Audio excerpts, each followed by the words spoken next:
Good evening, everyone. Savi Sandhu here from 5 Star Body Transformation. I hope you are very well. Just a quick video on nutrition for all you lovely folk. Nutrition and some key principles if you've been confused on what's best for you in terms of nutrition. Now, I get this question, I get asked all the time about nutrition, and the questions I get so frequently are, what's the best nutrition plan? What's the best way of eating?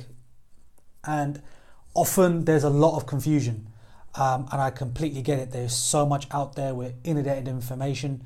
We've got all kinds of diets or eating strategies, whether it's paleo, intermittent fasting, ketosis, Atkins, 5-2. Take your pick. There's loads out there, okay? And I get it. There's so much information out there that it becomes really confusing, okay? So what I'm looking to provide here is some key strategies, some principles. I say they're principles because they can be used universally. It's not so much surrounded by particular foods, but just the strategy almost. And I'm going through several points to make it easy for anyone who's found it confusing or difficult in the past. Okay. Now, follow these and they should add some years to your life, some life to your years. Okay. Number one, try to minimize how much processed foods that you're consuming. You notice that I said minimize. I haven't said cut it out. That's not a good strategy at all. Try to minimize it and increase the amount of whole foods that you might be consuming. Okay. Number two, hydration. Okay. Make sure you're adequately hydrated. You'd be surprised by how many people are chronically dehydrated. Okay, we just simply don't drink enough water, and it's vital. It's so important. Now, before you say it, tea and coffee does not add to your hydration, so you can't use that as an excuse. Get yourself a bottle of water. If this is too big, get yourself a smaller one. If that's too big, try drinking a cup of water a day. Do that. Make a commitment. Do something like that every day till it becomes a habit that you do and it's easy. Then you can start to look at increasing the amount of water that you're consuming each day. Okay. Number three, make sure you're getting adequate sleep in quality and in quantity. Okay. Our generation of today, we're overstimulated. Okay. We've more stress than we've ever been, and it's difficult to switch off.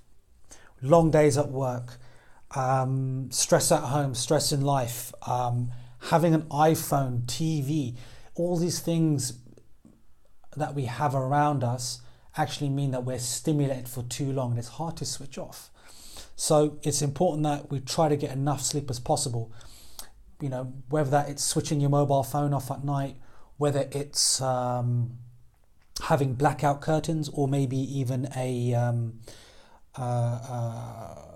nightshade to cover our eyes so that we have complete darkness when we sleep. Whatever helps, really.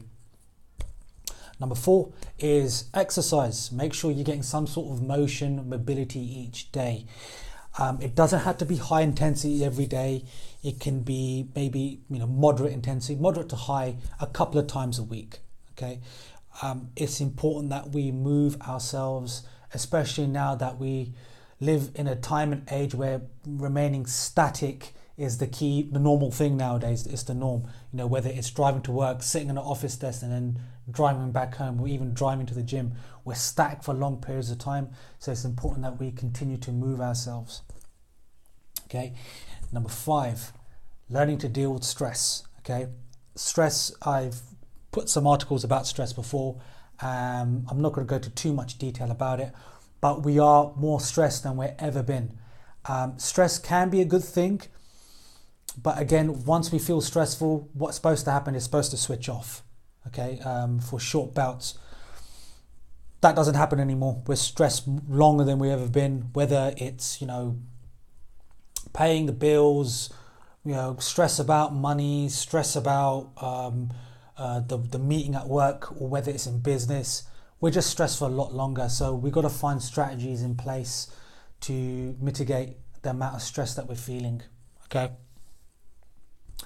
And for my last point, number six, it's important to have strong and meaningful relationships and social bonds. Okay, why is that important? Because when you have people around you that help you with nutrition, it makes it a lot easier. You're not on your own anymore. You're in a community of people who support you and will essentially help you to get to your goal a lot quicker. Okay, we as humans, we work very well cohesively, so there's no reason why we can't do that for things like nutrition. That's a quick several points. There may be some other points I might add later on, but again, if you found any kind of, or you've been confused on what to do, follow these strategies and they should help, really. Let me know your thoughts, and I hope you all have a lovely evening.